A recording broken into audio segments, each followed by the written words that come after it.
¿Empezamos? Sí. ¿Ya? Bueno, buenas tardes. ¿Qué tal? ¿Cómo andan todos aquí en el auditorio? Hoy tenemos un día bastante particular aquí en Buenos Aires. Tenemos paro de subte hace varios días, así que la gente fue llegando lentamente. Buenas tardes a todos los que están en los auditorios del interior. Bienvenidos a esta clase que se llama El lugar de las imágenes y los mapas.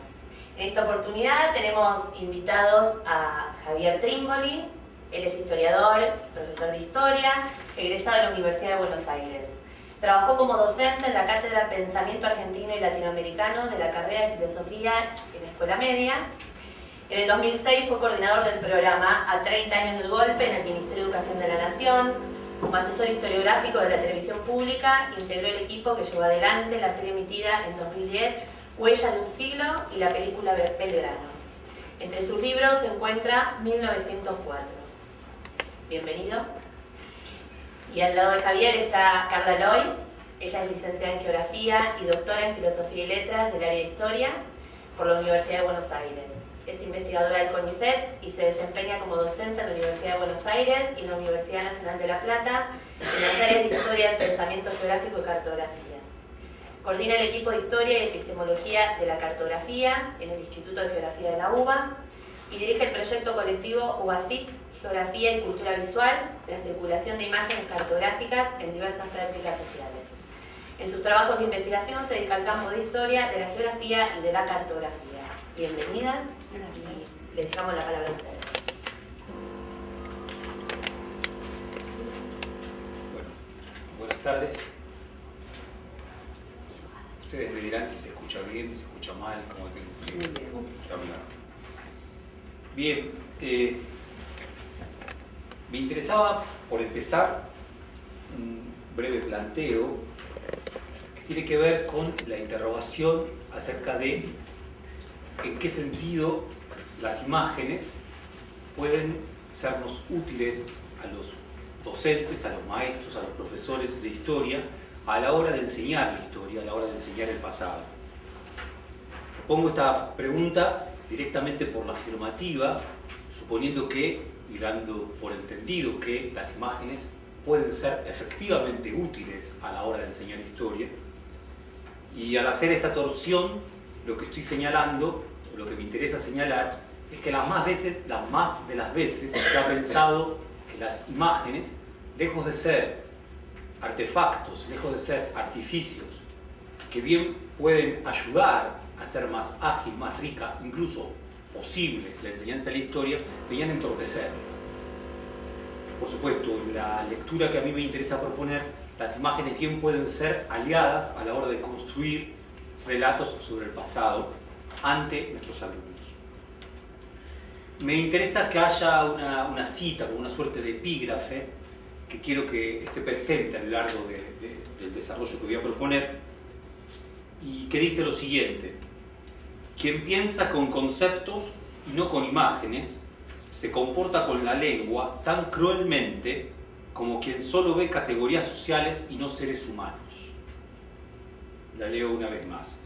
Quien piensa con conceptos y no con imágenes, se comporta con la lengua tan cruelmente como quien solo ve categorías sociales y no seres humanos. Por empezar, entonces, me interesa marcar cierto desajuste. Las imágenes, en esta cita que rápidamente diré a quien le pertenece, no son meras ilustraciones de conceptos, y podríamos agregar incluso, no son meras ilustraciones las imágenes de palabras, sino que son un material específico con el que incluso se puede pensar. Bien. La cita le pertenece a Ernst Jünger, que es un escritor, filósofo alemán multifacético, que tiene la particularidad también de haber vivido todo el siglo XX, casi por entero, y haber estado asociado a las inmensas catástrofes del siglo XX, probablemente también a la catástrofe de los conceptos. Digo nuevamente, para Ernst Jünger, en esta definición que estoy dando, es posible que haya pensamiento con imágenes, y el pensamiento con imágenes le hace más justicia a los hombres, le hace más justicia a las vidas, que el pensamiento con conceptos. Coloco esto acá como problema porque me interesará rodearlo una y otra vez volver sobre. Bien, ahora sí quería empezar voy a trabajar 3 pequeños grupos, muy pequeños grupos de imágenes. De hecho, el primero está compuesto solamente de 2. El primero entonces es un grupo muy conocido por todos, en tanto que se trata de una imagen, si se quiere, los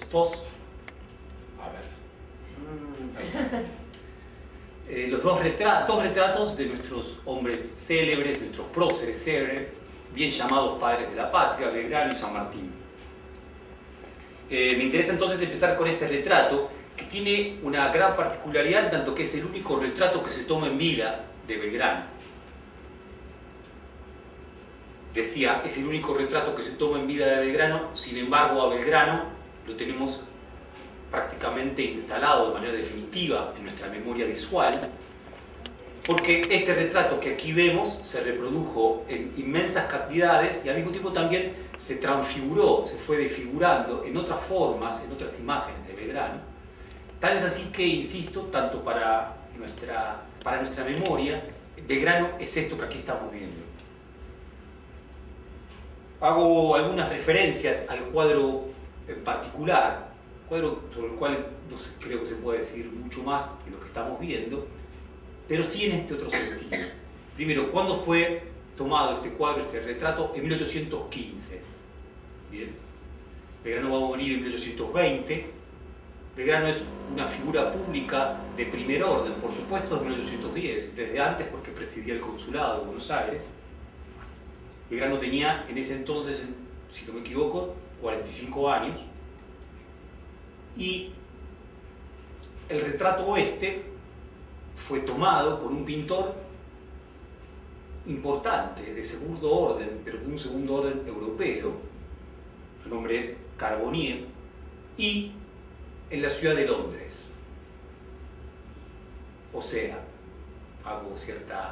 recapitulo mínimamente, este único cuadro que da cuenta de Belgrano en vida, esta única imagen que tenemos de Belgrano, es una imagen que fue tomada en una breve experiencia que tuvo Belgrano en Londres en 1815. Digo breve experiencia, pero en verdad fue una experiencia de un año, pero absolutamente infausta.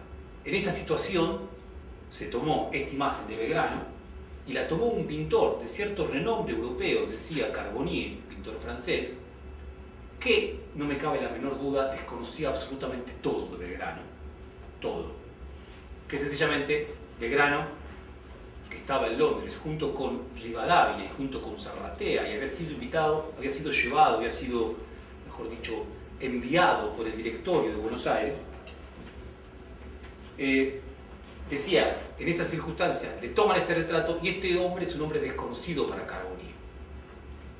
Diría yo, uno sabe, Robert De Niro, para interpretar en su película El toro salvaje a ese gran boxeador, pasó durante años practicando lo que es el boxeo, intentando entrar en la lógica de lo que significa el boxeo y un boxeador para poder interpretarlo de la manera mejor. Uno podría suponer que aquel que se pone a retratar a un hombre, y más si es un hombre en este caso destacado, aunque sea en un confín del mundo como era Buenos Aires en ese entonces, bien tiene que estar al tanto, bien tiene que estar en el conocimiento de la vida de ese hombre. Bueno, nada más lejos que lo que sucede con este retrato. Particularidad decía entonces, ¿qué estaba haciendo Belgrano junto con Rivadavia y con Zarratea en 1815 en Londres? Estaban buscando un rey. 1815 es una fecha tremenda, no solamente para la historia de la Revolución Argentina, sino también para la historia de las revoluciones europeas, en tanto que es el año que comienza la Restauración, el año de la derrota de Napoleón, derrota definitiva de Napoleón. Por lo tanto, era el año de la vuelta al poder, había vuelto al poder ya Fernando VII en España en 1914. La cuestión era que había que conseguir un nuevo rey, un rey para el Río de la Plata. Para eso es enviado Belgrano junto con estos otros dos hombres. El suceso es maravilloso, lo voy a contar muy rápido. Sencillamente lo que les pasa a estos hombres, que además van con bastante plata en busca de un rey, casi como una misión diplomática primera de la Revolución de Mayo, es que los timan, los burlan, los engañan, le sacan la plata. Es así, lo cuenta así Vicente Fidel López en un capítulo de su Historia de la República Argentina, y dice que fue un paso tragicómico, en tanto que encuentran un emisario que intenta ponerse en vinculación con la familia de los Borbones, y este hombre directamente les roba el dinero. Hay una figura que usa mucho Baudelaire para hablar de aquellos que en las grandes ciudades se pierden y se dejan tomar por las trampas que las grandes ciudades les colocan, la figura del dupé. El dupé es aquel que cae en todas las trampas que las grandes ciudades modernizadas le hacen a los hombres de provincias. Belgrano era un hombre de una pequeña aldea como Buenos Aires, lo mismo Rivadavia, lo mismo Zarratea, y en esas circunstancias en donde vemos este retrato fue tomado en esas circunstancias en que estaban siendo burlados. Dice Vicente Fidel López, toda una cómica desventura, la de Belgrano. Cómica desventura que por supuesto pues queda bastante olvidada. La crueldad de las imágenes. Las imágenes pueden ser enormemente crueles. Enormemente crueles. Tengo muchísimas dudas de que a Belgrano le hubiera gustado saber que iba a ser recordado a través de esta imagen. Sí, tengo dudas de eso. También hablo de la crueldad de las imágenes porque hay una película muy chiquita, muy particular, que se llama Gracias a Dios, que es de Raúl Perrone. Sucede en la provincia de Buenos Aires, años 90. Son dos muchachos que van a buscar trabajo de preceptor en una escuela privada. Y cuando están en una entrevista con el director de la escuela, que los atiende bastante mal, por cierto, se levanta, se quedan ellos solos en el despacho, y detrás del despacho, detrás del escritorio de este director, está el retrato de Belgrano. Entonces ven el retrato de Belgrano estos dos muchachos y empiezan a hablar sobre Belgrano. Y se empiezan a reír de Belgrano. Se empiezan a reír porque se ríen de las calzas. Uno dice, mira las calzas que usaba. Y el otro le responde, no, pero Mick Jagger también usa calzas. Y el otro le dice, y mira el pelito corto cómo lo tiene. Se ríen del pelito, pero el cantante de Oasis era un grupo muy de moda en ese momento, también tiene ese pelito. Lo cierto es que se burlan, y hay algo de la mala fama de Belgrano, de la mala prensa de Belgrano, mala prensa bastante tonta, tomado por el héroe de la patria poco varonil, que bastante le debe a esta imagen. Bien, hay una memoria muy particular de José María Paz, en donde José María Paz justamente habla del Belgrano que vuelve. Belgrano dura esa experiencia un año, como decía, vuelven sin ningún rey, con menos plata y un tanto de soldados. Belgrano luego se va a sumar rápidamente al ejército del norte, ¿sí? Luego de pasar por el Congreso de Tucumán, un ejército desvencijado, un ejército muy difícil de dirigir. Belgrano va a pasar sus últimos años de vida ahí. Dice José María Paz, el general Belgrano no gustaba de esta guerra, se está refiriendo a la guerra de la independencia que estaba derivando en guerra civil, y quizás la enfermedad que apresuró sus días provino del disgusto que le causaba tener que dirigir sus armas contra sus propios compatriotas. El general Belgrano era un hombre generalmente respetado por sus virtudes y su mérito, mas su excesiva severidad lo hacía hasta cierto punto impopular. Después, ¿qué hace José María Paz? Empieza a describir a este Belgrano que vino de Europa, y dice, vino de Europa con gustos y maneras totalmente ajenas a las nuestras. Lo que me parece muy interesante de José María Paz es que José María Paz lo retrata por escrito a través de sus memorias, pero lo está situando parecido a este de la imagen, pero en Tucumán, en una Tucumán de 1817, abatida por una guerra de la independencia que ya lleva varios años y por una guerra civil incipiente, abatida entre otras cosas por la pobreza. Bien, ¿a dónde voy como problema? ¿A dónde quiero ir como problema? Problema fundamental. Las imágenes, ¿sí? Maravillosos artefactos que llegan hasta nosotros de un tiempo tan remoto como el 1816 y probablemente llegan con mucha más vida que una descripción escrita en 1816, sin embargo cargan con un enorme problema. Las imágenes de por sí solas no cuentan, no narran. Dice John Berger, que es uno de los críticos de arte más importantes del siglo XX, de la fotografía, pero en general, crítico de arte de primer orden. Dice John Berger en su libro Mirar, en un artículo que tiene, en verdad es un artículo sobre un texto de Susan Sontag, dice John Berger que El problema de las imágenes es que sin el epígrafe no son nada. Sin el epígrafe, las imágenes solamente las entienden, solamente las pueden hacer suyas aquellos que están absolutamente cercanos a ellas.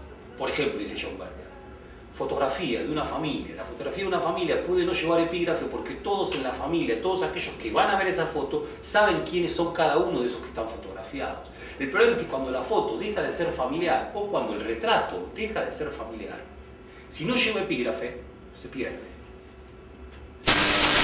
Se pierde el sentido de esa imagen. No narra la imagen por sí sola, sino que necesita inevitablemente de las palabras para narrar. Por supuesto, estoy tratando de discutir y pensar con Junger y esto que proponía al comienzo de la clase. Digo, sería imprescindible que una imagen como esta de Belgrano llevara en sí estas otras fuerzas activadas a través de este relato que yo les estoy proponiendo, tomándolo de otros libros, y que de alguna manera hace que cada vez que uno le va agregando, ¿sí?, una palabra nueva, una palabra distinta, esta imagen, este cuadro, este retrato de Belgrano, cobre otra vida, lo vemos de otra forma a partir de conocer una historia como esta.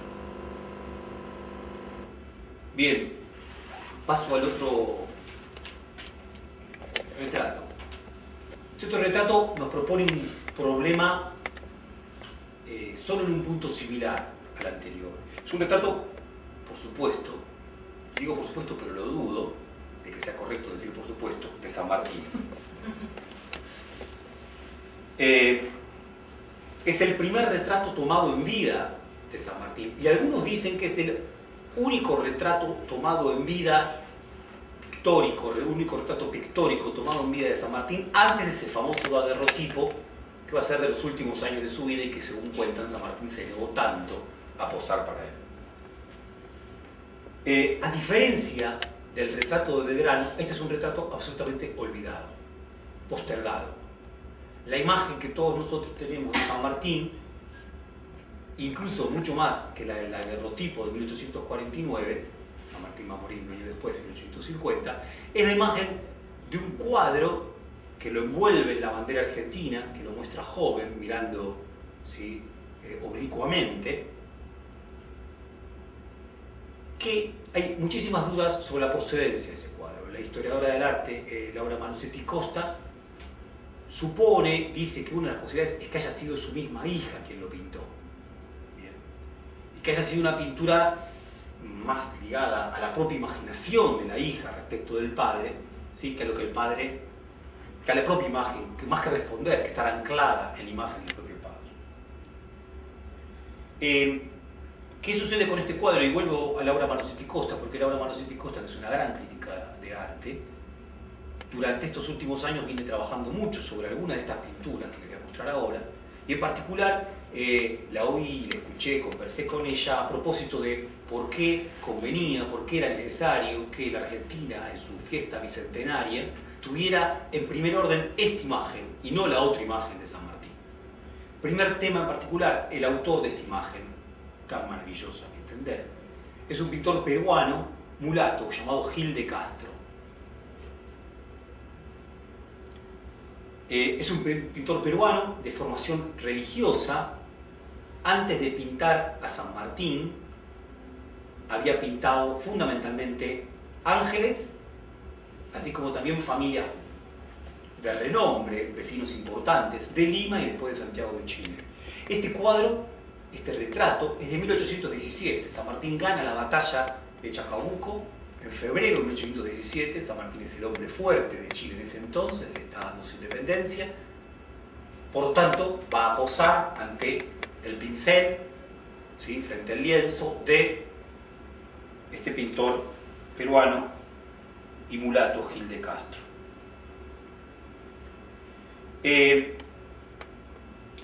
La historia es interesantísima, uno quería pensar por qué este cuadro fue tan relegado. ¿Por qué este cuadro fue tan relegado? La primera razón probablemente tenga que ver con este origen de la mano de un pintor mulato. Bien, la primera razón. La segunda razón, creo yo, tiene que ver con que es un retrato muy poco moderno. Si uno lo compara con el de Carbonnier, hay ciertas formas del romanticismo que en el cuadro del Carbonier ya parecen estar realizándose. Este cuadro de Gil de Castro incluso parece plano, liso, sin fondo. Bien, incluso uno podría decir, parece estar más interesado en las charreteras, en las orlas, ¿sí?, de ese cinto que lleva, en los hermosísimos detalles, que en la figura de quien está siendo retratado. El otro motivo es que este Gil de Castro también fue el pintor oficial de Bolívar. También nos ofrece este retrato de Bernardo de O'Higgins, también un retrato, no lo traje para no abrumar, de Sucre, de Santa Cruz, de cantidad de mariscales, de generales, de militares de primer orden del episodio revolucionario, ya no solo argentino sino americano. Ahí está el tema. Las imágenes llegan a nosotros, las imágenes también se esconden por laberintos históricos, políticos, contextuales que impiden que lleguen hasta nosotros y que en momentos determinados abren sus puertas para que lleguen hasta nosotros y lleguen incluso con una historia como esta. Bien, historia realmente poquísimo conocida, la de Gil de Castro. Laura Malosetti Costra con Roberto Amigo y otro grupo de investigadores están trabajando muchísimo a propósito de la obra de este genial y maravilloso pintor que es Gil de Castro. Decía entonces, las imágenes nos permiten pensar en un San Martín que se entronca con una historia que es la historia de Latinoamérica, mucho más que la historia de la patria o del Estado Nacional Argentino. Es la historia que lo hermana con Bolívar, no es la historia que lo desentiende con Bolívar. Si uno lee la notable historia de Bartolomé Mitre sobre San Martín, más allá de ser notable, aun cuando uno esté de acuerdo con la interpretación, lo que hace Mitre es casi como que se esfuerza por mostrar la diferencia entre Belgrano y San Martín, entre San Martín y Belgrano por un lado, pero también entre San Martín y Bolívar. Bolívar es el hombre ambicioso, sensual, que solo quiere el poder por el poder mismo, que le encantan las mujeres. San Martín ya es el santo de la espada, que va a escribir Ricardo Rojas después. Es el hombre que renuncia a todo. Nada tiene que ver un espíritu con otro. Son espíritus totalmente distintos. Si uno lo ve en la lógica de las pinturas de Gil de Castro, estos espíritus que parecen para Mitre tan imposibles de reconciliar, sin embargo parecen salir de un suelo común, de una tierra común, que es esa tierra de la Revolución Americana, que no conocía de delimitaciones de Estados nacionales en ese entonces. Bien.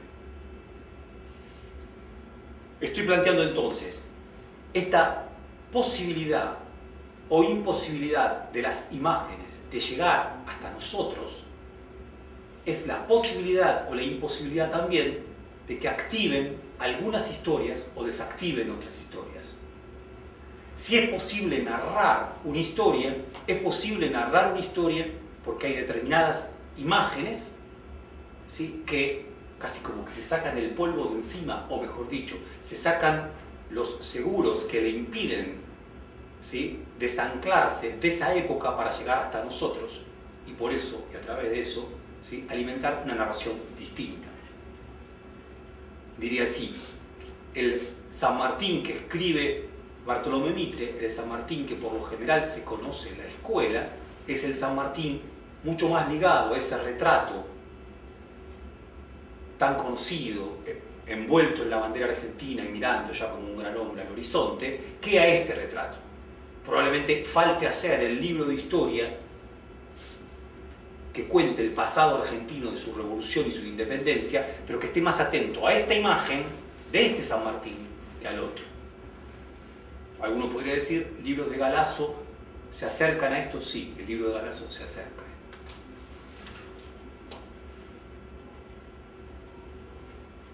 Bueno, acabo de tener un problema, una hoja está salteada.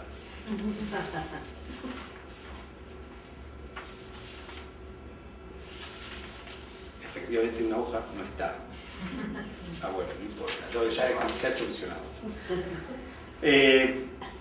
Bien, paso al segundo bloque de imágenes.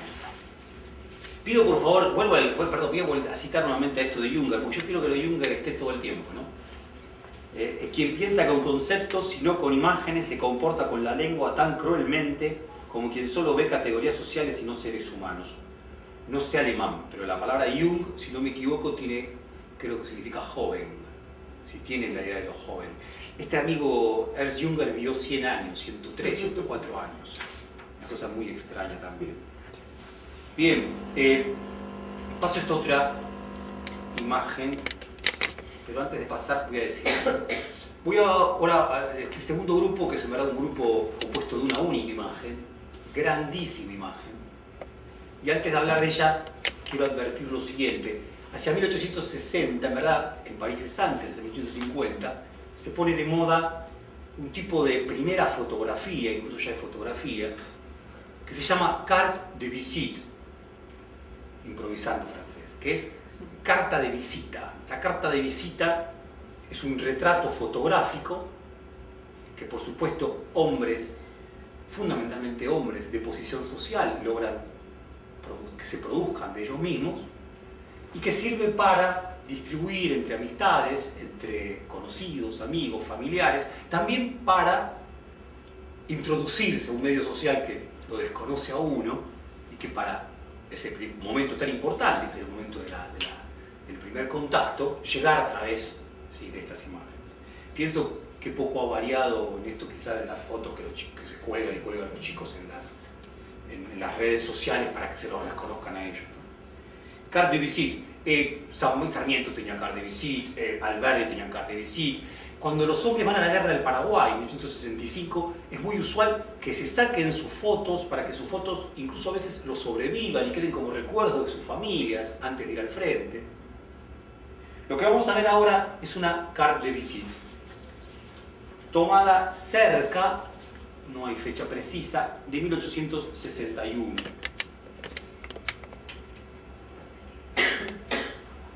Que tiene, por empezar, la rareza, creo que debería haber algún historiador de la fotografía que lo pudiera asegurar mejor. Por supuesto, las cartes de visite, aquella persona que posaba, aparte de que posara ante la cámara de un rato importante, posaba vestida, posaba galantemente. Era la circulación social lo que estaba asegurada a través de la carte de visite. Esto tiene algo absolutamente nuevo, absolutamente distinto, rarísimo para ese momento, que es este hombre que se llama Ambrosio Sandes, el uruguayo, oriental, mejor dicho. Ambrosio Sandes posa en cuero. Dice Sarmiento de Ambrosio Sandes: era un almacén de cólera, pronto a incendiarse con el menor frotamiento. Genial Sarmiento. Almacén de cólera, pronto a incendiarse con el menor frotamiento. Algunas veces a un alumno le digo, sin que sepa la historia de Sandes, me gusta decirles que son almacenes de cólera. Como chiste, ¿no? Dice John Berger, el mismo que citaba anteriormente, a propósito de la imposibilidad de las imágenes de narrar historias. Dice John Berger: ¿qué hacía las veces de fotografía antes de la invención de la cámara fotográfica? La respuesta que uno espera es, dos puntos, el grabado, el dibujo, la pintura. Pero la respuesta más reveladora sería la memoria. Para mí es maravilloso esto que dice John Berger, porque es muy claro. Lo que no sostenía la imagen antes de la fotografía, que lo que asegura la fotografía es la reproductibilidad técnica de la imagen, cosa que no estaba con el cuadro de Belgrano ni con el cuadro de San Martín, que no se reproducía en cientos, miles.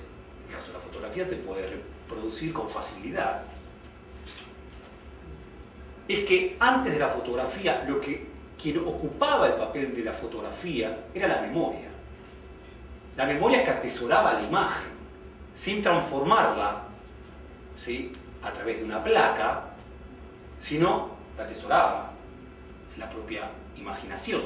No por nada son palabras tan ligadas, imagen e imaginación. Hoy, por sí sola, esta fotografía, vuelvo a Berger, no nos dice nada. Salvo esto que les planteaba, y ya estoy recurriendo a las palabras, Sarmiento y el almacén de cólera dispuesto a incendiarse con el menor frotamiento. Bien, y digo así, Si hoy nada nos dice esta imagen, nada nos dice el nombre de Ambrosio Sandes, aunque probablemente en la provincia de La Rioja diga bastante, es porque se ha perdido la memoria sobre este hombre. No sabemos quién es. La imagen dejó de circular, y dejó de circular porque es absolutamente impúdica. Para ese siglo XIX era impúdica, y para el siglo XX también. Sobre todo para las clases sociales que podían sentir algún tipo de identificación con este personaje. Bien, digo, luego de 1861, de la batalla de Pavón, en septiembre de 1861, se hacen esfuerzos inmensos por concluir con la formación del Estado Nacional. O, de otra manera, luego de la batalla de Pavón, la civilización se expande desde Buenos Aires a las provincias, o incluso, ya con otro matiz ideológico, los intereses de Buenos Aires se imponen a los de las provincias. Estoy usando distintas maneras de nombrar a este hombre. ¿Por qué? Porque este hombre fue uno de esos hombres que llevó la civilización a las provincias, que integró el ejército que, con Sarmiento como uno de sus principales integrantes, desde Buenos Aires marchó a las provincias a principios de 1862.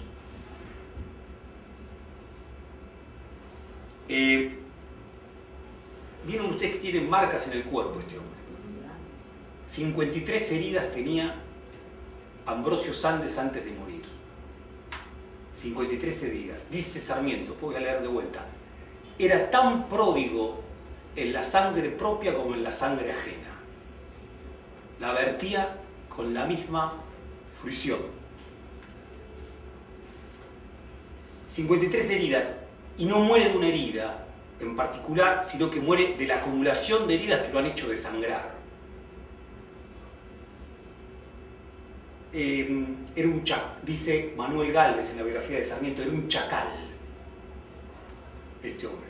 Digo que en La Rioja se lo conoce porque en La Rioja las montoneras del Chacho Peñalosa lo tuvieron como uno de sus principales, digo, como el coronel enemigo por excelencia. Era Sandes, ¿sí?, y sus hombres los que llevaban adelante la represión de esas montoneras, que el propio Sarmiento reconoce era el pueblo entero de La Rioja. Dice Eduardo Gutiérrez, miren qué notable, ¿no? Porque estoy hablando de Sarmiento y ahora hablo de Eduardo Gutiérrez. Eduardo Gutiérrez es el que escribe el primer bestseller argentino, que Juan Moreira, antes que Martín Fierro. Y Eduardo Gutiérrez también escribe sobre el Chacho Peñalosa y también escribe sobre Sandes, a quien admira, porque lo entiende que es un militar absolutamente valiente, de un gran coraje. 53 heridas. Cuenta que una de las costumbres que dice que a Sandes no le gustaba llevar prisioneros, porque le parecía que llevar prisioneros, más aún en los llanos riojanos, era absolutamente tedioso, de un gran peso, era un enorme sacrificio que podía conllevar la derrota del propio ejército, el hecho de llevar prisioneros. Por lo tanto, ¿qué práctica tenía Sandes? De Buenos Aires Mitre le dice, no, no puede ser, no los puede fusilar, fusilarlos sería una barbaridad. ¿Qué hace Sandes entonces? Los despalma, les saca la parte del pie, ¿no? Les corta la palma del pie, ¿sí?, la planta del pie, para que no puedan caminar y se mueran en el desierto. Este es Sandes. Entonces, mi problema, lo que estoy trayendo, quiero traer como problema, ¿qué concepto se le pone a esta imagen? ¿Cuál es el concepto arriba de esta imagen? Formación del Estado Nacional, lucha de la civilización contra la barbarie. ¿Quién representa? ¿Quién la barbarie? ¿Dónde está? ¿Qué cosa? Pero insisto, porque, digo, un historiador por quien tengo un enorme aprecio, que es Tulio Alperindongui, cuando habla de estos años Tulio Alperindongui, por supuesto jamás lo menciona a Sandes, apenas una vez menciona al Chacho Peñalosa, y ante todo lo que dice son los años de la formación del proceso, dificultoso proceso de formación del Estado Nacional. Ahora, si uno toma el concepto, formación del concepto del Estado Nacional, el concepto es eso, tan vago, tan general, tan frío que incluso lo más probable es que lo olvidemos o que lo naturalicemos como si significara poco o nada. Bien, ese Estado Nacional que se conforma en ese entonces se conforma con actores como este. Dice Hannah Arendt, dice, el historiador, al mirar hacia atrás en el proceso histórico, se ha acostumbrado a descubrir un significado objetivo, independiente de los fines y de la conciencia de los actores. hasta tal punto que es capaz de no advertir lo que en realidad ha ocurrido mientras intenta discernir alguna tendencia objetiva. Por ejemplo, no verá las características particulares de la dictadura totalitaria de Stalin por detenerse en la industrialización del imperio soviético o en las metas nacionalistas de la tradicional política exterior rusa. ¿Qué me interesa de esto que afirma Hannah Arendt hacia 1950? Hannah Arendt discute con la idea de proceso, idea que los profesores de historia, que los historiadores hemos hecho nuestra, a veces con demasiada facilidad.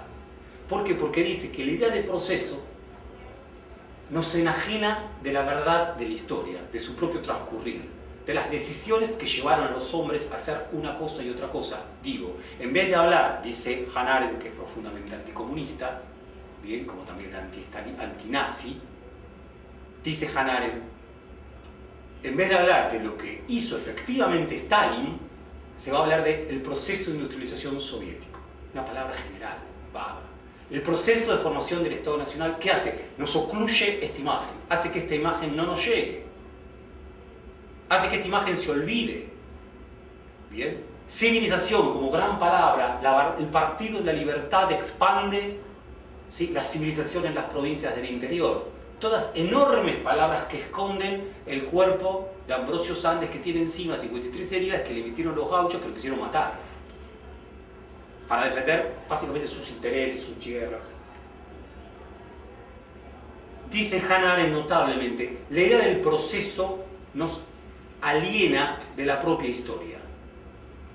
Nos aliena de la propia historia, porque perdemos la objetividad de un mundo que está compuesta de hechos, de acontecimientos, de sucesos, de nombres propios. El proceso aplana, lo deja de lado. Pero es más importante aprender el modo de producción capitalista que Ambrosio Sandes. Los muchachos probablemente sepan lo que es la acumulación precapitalista y la violencia que significó, y no saben quién es Ambrosio Sandes. Y para mí es absolutamente necesario que sepan quién es Ambrosio Sandes.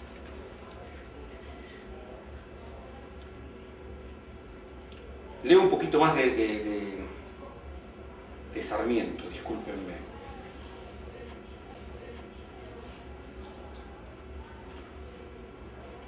¿Cómo estoy de tiempo? Tenés 20, 15. 15. Bueno, miren lo que dice Sarmiento. Tiene un bellísimo libro, un tanto brutal también, sobre el Chacho Peñalosa, que se llama La vida del Chacho.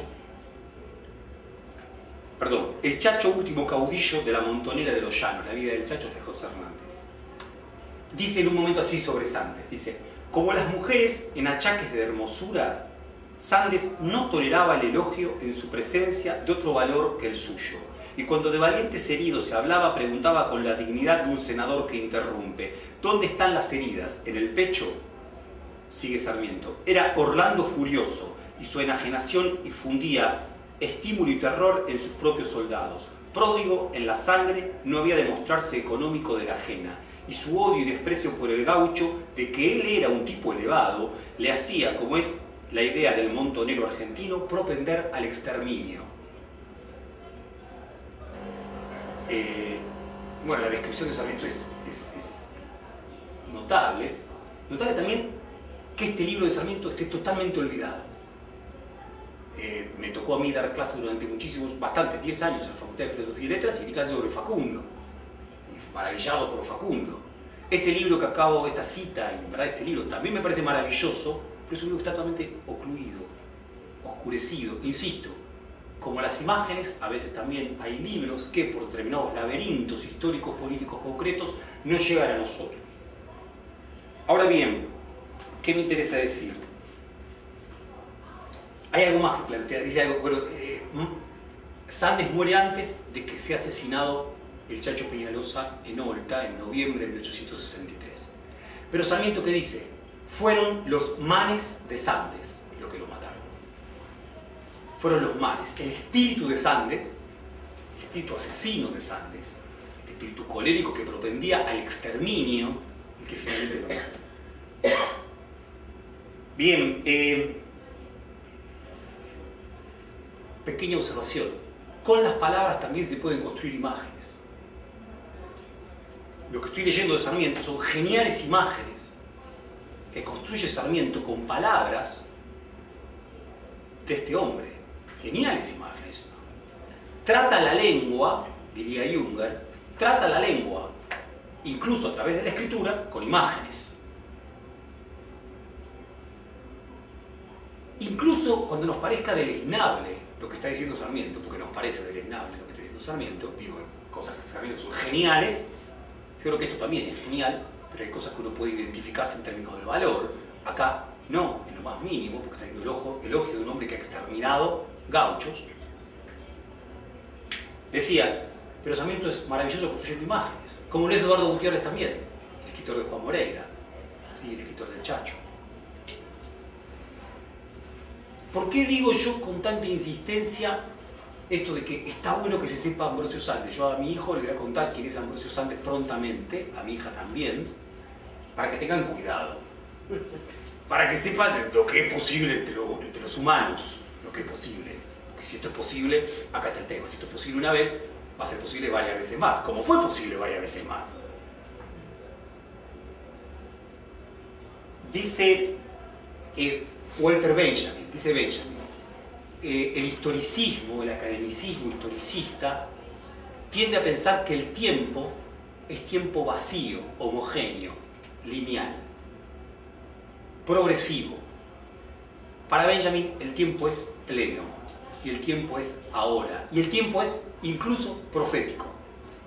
Esta imagen tendría que ser puesta en relación con las imágenes de Astiz. Y es más, si muchas veces nuestros muchachos en los años 70 hubieran conocido a Ambrosio Sandes, probablemente se hubieran cuidado mejor de cómo se movían. Porque saben que si un país puede producir una cultura, la cultura occidental produce esto, lo puede producir una y otra vez. Ahora, estas imágenes, de vuelta, muchas veces enterradas por los conceptos, por los procesos, otras por laberintos políticos particulares, hacen que esta imagen no llegue ante nosotros. Dice Benjamin, de lo que se trata es de hacer saltos de tigre al pasado. Saltos de tigre al pasado que unan nuestro presente con fragmentos distantes del pasado y que entiendan muchas veces cómo en nuestro presente siguen vivas estas imágenes. O, de otra manera, cómo el pasado cada tanto nos asalta a nosotros como si el pasado fuera un tigre. Y aparece Ambrosio Sandes y directamente lo ligamos con los tantos casos de torturadores, represores argentinos de la década de los 70.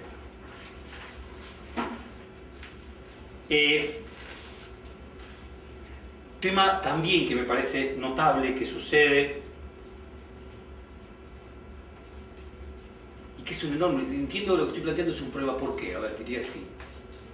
Los historiadores y por ende también los profesores de historia tenemos como una de las bestias negras a las cuales hay que rehuir siempre el anacronismo.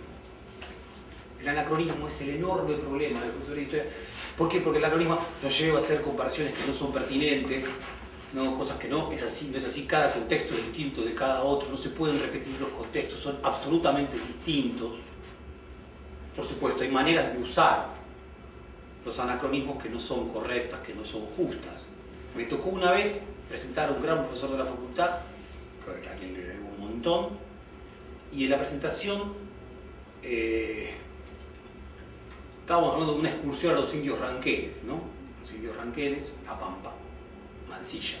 Entonces yo le comentaba que David Viñas, ante un grupo de docentes, ¿no? Le comentaba que David Viñas había escrito en un hermosísimo libro de Indios, Ejércitos y Fronteras, que, se lo pregunta incluso, ¿no podría pensarse que los indios son nuestros desaparecidos del siglo XIX?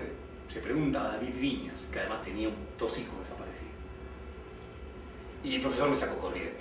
Dijo, no, una barbaridad, no se puede, son contextos distintos, ¿cómo se va a confundir una cosa con la otra? Bueno, acaba mi tardía respuesta a ese profesor.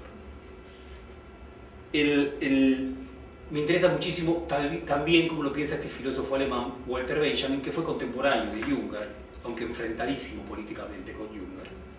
Walter Benjamin, que decía una cosa maravillosa, dice, en tiempos, si uno mide la historia del Homo sapiens sapiens en la Tierra, pero en tiempos geológicos, lo que nos separa a nosotros de los egipcios hoy son 10 minutos. Los tenemos al lado. No pasó nada. Es minúsculo lo que pasó. El tiempo ese otro que para el historicismo queda tan lejos y que tan poco tiene que ver con nosotros, está acá al lado nuestro. Marc Bloch, el historiador, uno de los primeros historiadores de anales, ¿no?, fundamentales, que dice, y lo cita muy bien Georges Didier Huberman, que es un crítico de arte e historiador francés. Marc Bloch dice, es cierto, las sociedades cambiaron un montón, pero así todo, el hombre tiene algunas pasiones, no muchas más, algunas necesidades, no muchas más. Por lo tanto, esos hombres que están tan atrás siguen siendo nuestros hermanos, o nuestros enemigos, pero siguen estando ahí. Bien. Casi como si uno tuviera la sospecha de que si Ambrosio Sandes estuviera aquí no tendría ganas de matar a más de uno. No me cabe la menor duda, seguiría con su raíz.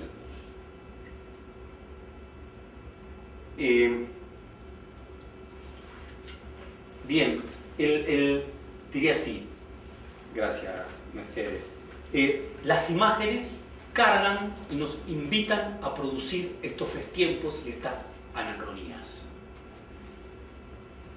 Bien, la invitación a trabajar con imágenes es la invitación a zambullirse con cuidado, implica muchísimo estudio, nada más difícil probablemente que trabajar con imágenes, aunque no se trata de un impedimento, sino simplemente de un lanzarse y hacerlo precavidamente. Bien, invitación a producir relaciones entre objetos, artefactos, tiempos que parecen distantes. Montar esas relaciones, eso es la imaginación. Las imágenes invitan a montar esas relaciones.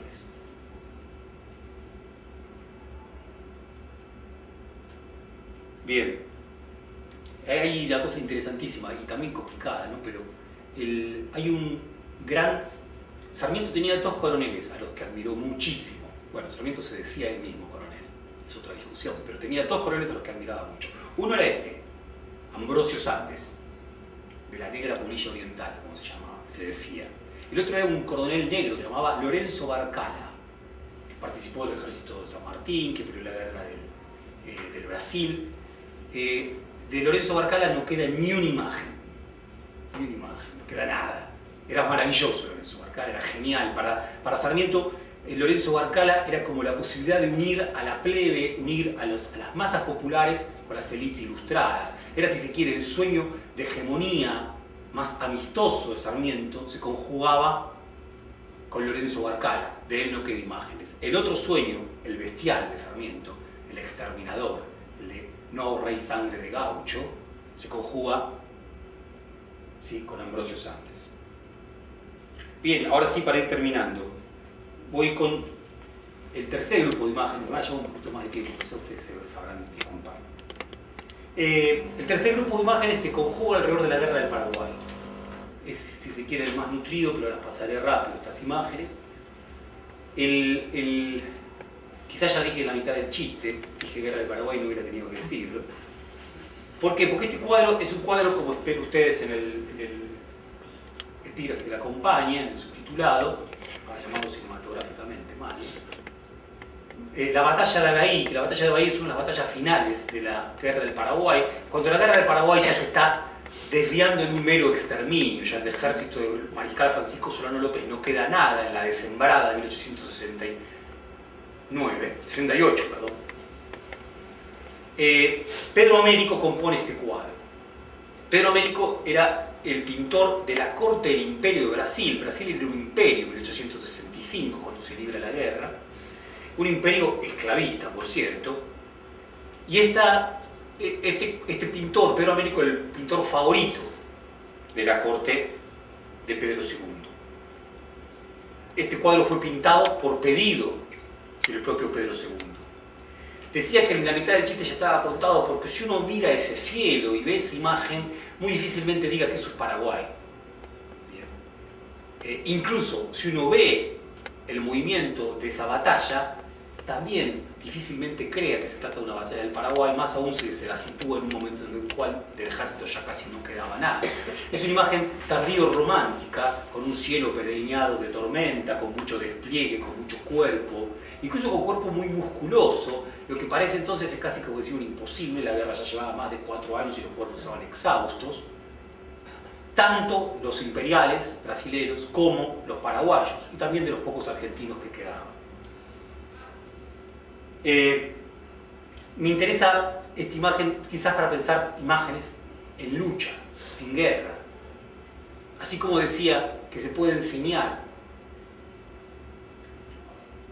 el proceso de construcción del Estado Nacional haciendo foco en Ambrosio Sandes o en Sarmiento, también se podría, para el mismo proceso, en vez de hablar de un proceso general, hablar de la Guerra del Paraguay. Alperín Dongui señala que la Guerra del Paraguay es parte de esa construcción del Estado Nacional, siempre con esa manera tan general y tan vaga de parecer que nos está refiriendo a un proceso de la naturaleza y no a un acontecimiento absolutamente dramático, brutal, como fue esa guerra. Mucho más que otras guerras.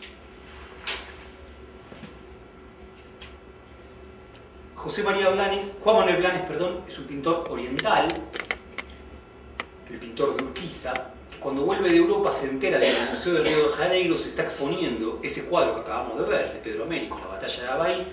Desciende del barco antes de llegar a Montevideo solamente para verlo, lo ve, se indigna y pinta este cuadro que se llama La Paraguaya. Bien. Que por supuesto, ante ese otro cuadro, plagado de cuerpos en guerra, tardío romántico, recargado de belicosidad épica, lo que muestra es el dolor de una mujer sola, en Erial, lo que ha quedado de la tierra paraguaya después de una guerra en la que murió. Se cree, las cifras menos catastróficas hablan de 400.000 paraguayos. Ni siquiera la población soviética que muere ante el avance de Hitler en el siglo XX representa la proporción que representó para el pueblo de Paraguay esa cantidad de muertes. Y lo dice Luc Capdevila, que es un historiador académico francés de primer orden. No es un revisionista. Digo, entonces, esta imagen, por supuesto es interesante, esta imagen en Paraguay, esta imagen es muy querida. En Paraguay se conoce mucho esta imagen. La de la batalla de Abaí de Pedro Américo, en Brasil se conoció mucho. De hecho, hay un historiador bien interesante en Brasil, se llama Maestri, Mario Maestri, que cuenta que cuando él era chico, en su cuaderno de estudio tenía atrás esa batalla. Y él no sabía qué batalla era, pero desde ahí le empezó a gustar la historia. Hoy es un estudioso de la guerra del Paraguay, que piensa de otra manera. Bien, esta imagen en Paraguay, insisto, es muy reconocida. Ahora, lo que a mí me interesa mostrar acá, ¿qué es? Uno podría decir, estamos hablando de dos fuerzas grandes, dos titanes, Blanes y Pedro Américo. Dos imágenes altas. Me interesaba traer otras imágenes que también están en guerra aquí. Que son imágenes, en este caso, imágenes producidas durante la misma guerra, 1867. Bien. Diría así, si las imágenes para nuestra formación académica, incluso para nuestra formación como maestros, hay una nota hoy de Luciano Sanguinetti en página 12 que habla de estas cosas y está realmente muy bien, recomiendo que se lea. Pero claro, para Occidente, para el mundo moderno, las imágenes eran cuestiones de la religión, de las iglesias, de la contrarreforma. Había que sacarse de encima las imágenes. Había que hacer alianza con el intelecto, con la abstracción, con el concepto, no con la imagen. La imagen era un residuo. Kant escribe mamotretos de palabras y conceptos, no de imágenes. Las imágenes eran adornos o residuos. Sobre todo residuos si son imágenes de periódicos, imágenes de televisión, diríamos hoy, imágenes que poco valen. Por lo tanto hay que sacárselas de encima, excrescencias. A Walter Benjamin le gustaba mucho, le interesaba mucho, un pensador interesantísimo, contemporáneo a él, pero más grande, se llamaba Avi Warburg, que tiene una expresión que es muy conocida: Dios vive en el detalle. A Benjamin también le gustaba decir de que Dios, o sea, el sentido, no está en los enunciados mayores, sino en el detalle. en aquello que ha sido olvidado, en aquello que ha sido tirado como basura, como cosa que no sirve. Ahí hay que husmear para ver la verdad.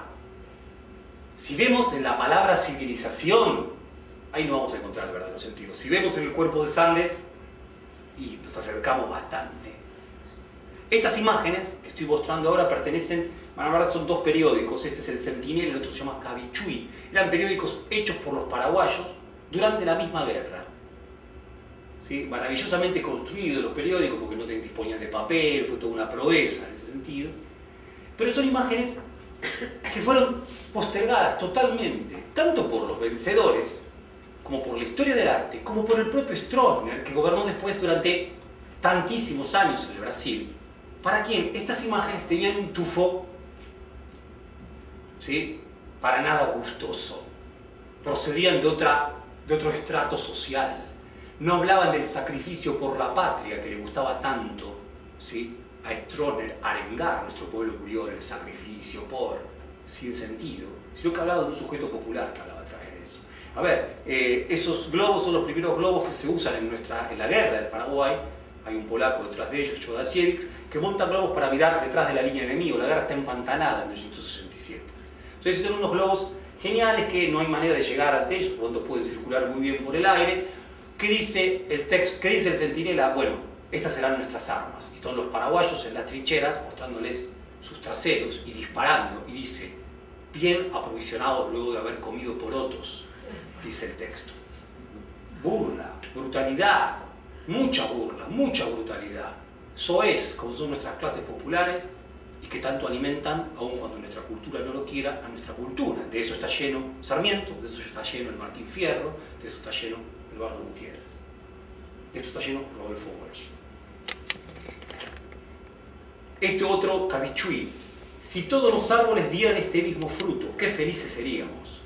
Su paraguayo, por supuesto, ahorcando a los enemigos. Imágenes jocosas, brutales, violentas, urgentes también. Cabichuy. Este es el logo del periódico. Este periódico se producía en el mismo frente de batalla.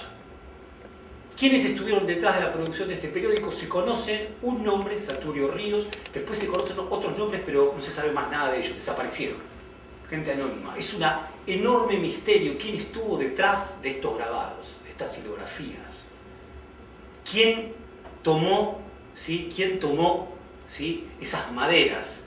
¿Quién tomó un buril? No se sabe, ha desaparecido. Bien. Lo que sí se sabe es que es urgente. Quien más ha estudiado esto es quien fue ministro de Cultura de Lugo, hasta que Lugo fue depuesto, que es un historiador del arte muy pero muy reconocido, el más importante probablemente de América Latina hoy, que se llama Ticio Escobar. Ticio Escobar ha trabajado sobre estos periódicos de trinchera. Lo que plantea es esto. Plantea también, miren ustedes, está cerca de las Ilustraciones de Barcelona, ¿no?, esta revista que circula bastante entre los jóvenes. Están cerca de estas ilustraciones. Acá es un momento muy raro. El ejército, la guerra está detenida y de repente las banderas argentinas están a media asta, por lo tanto empieza a circular la voz. Es probable que Mitre, el general argentino, presidente, haya muerto. Por lo tanto, sonó la hora final a la señora Alianza. Pobrecita, ella quedó muerta. Los diablos brindando por la llegada de Bartolomé Mitre, al infierno. O sea, es la burla por la muerte de Bartolomé Mitre. No había muerto Bartolomé Mitre, sino el vicepresidente Paz. Bien, pero la burla es esa, el festejo, la risa. Estos periódicos salían 2 veces por semana y se dice que muchas veces los oficiales del frente argentino y brasilero se enteraban más de la guerra por estos periódicos que por los periódicos propios que no tenían. Lo que dice Ticio Escobar es maravilloso también acá. ¿De qué habla esto? Y que la población paraguaya es una población alfabetizada, altamente alfabetizada. Mucho más alfabetizada que la del Imperio Brasilero, mucho más alfabetizada que la de esa República Argentina, bien, tan brutalizada por estos ejércitos de chacales. Lo dice Ticio Escobar, ¿no?, es un académico también, lo plantea con mucho, dice, bueno, claro, es así, eran los más alfabetizados, no hay duda. Por supuesto, pegaban mucho más las imágenes que los textos, porque los textos son más correctos, pero las imágenes son brutales. Estas imágenes eran residuos de la historia. Traerlas a primera escena, lo que de alguna manera ha hecho este ministro de Cultura de Fernando Lugo, depuesto por un golpe de Estado, es una manera de darle visibilidad a un proceso histórico que nos habla de qué cosa, de que la guerra del Paraguay fue la guerra contra un pueblo, y un pueblo, entre otras cosas, con un índice de alfabetización mayor que no es nuestro. Por lo tanto, el discurso que hablaba de la falta de civilización de sus pueblos merece ser más que relativizado, por lo menos en este punto. Dice algo más Ticio Escobar. No eran grabadores profesionales, no eran artistas profesionales. Ahora están en el Museo del Barro, son reconocidos como artistas. No sabemos apenas sus nombres, pero no sus vidas. ¿De dónde aprendieron esto? Primero dice algo genial, que es bien benjaminiano también. Es el peligro lo que activa la memoria. Bien, es el peligro lo que activa la memoria. ¿Y la memoria de qué? Dice, ya termino. Si activa un peligro, es también el recuerdo de las misiones jesuíticas. Estos grabadores, si de algún lado aprendieron, fue de esas misiones jesuíticas tan importantes en el Paraguay que habían sido expulsadas un siglo atrás, otro destiempo. Que en instante de peligro tienen que hacer algo para comunicar lo que está pasando, para levantar el espíritu de la tropa, para burlarse del enemigo, y lo que activan es esto. Bueno, ahora sí, para ir terminando, solamente decir que si los conceptos, para discutir un poco con Junger, si los conceptos nos interesan a veces más que las imágenes, es porque los conceptos pueden ser útiles si queremos transformar el mundo.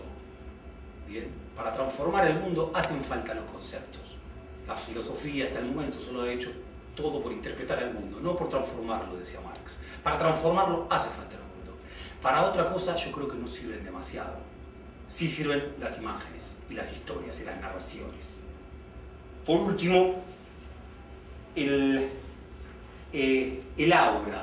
Para Benjamin, las imágenes, la obra de arte tenía aura. El problema enorme de Benjamin es que cuando el aura de la imagen, decía Benjamin, era la presencia irrepetible de una lejanía única que hay en una obra de arte. El problema muy serio de Benjamin es que cuando la obra de arte se reproduce técnicamente, ya su presencia no es irrepetible, se repite en serie. El problema es que cambia el estatuto del aura. Entonces Benjamin dice, pierden presencia irrepetible, pero ganan ¿en qué cosa? En capacidad de pedagogía de masas. Bien, discutiendo con Junger, todo. Junger participó en la Primera Guerra Mundial y en la Segunda Guerra Mundial junto con los nazis.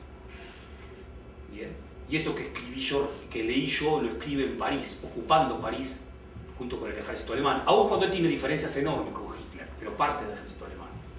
Benjamin es comunista. Por último, decía Benjamin entonces, ¿de qué es devolverle el aura a un fenómeno, a una imagen? Es devolverle la capacidad para que levante la vista y nos mire a nosotros hoy en el presente. Probablemente lo que haya que activar a la hora de dar clase, a la hora de dar clase fundamentalmente respecto del pasado, es la posibilidad de que los fenómenos del pasado levanten la vista y vuelvan a mirarnos, ¿sí?, a los ojos. Nada más que eso.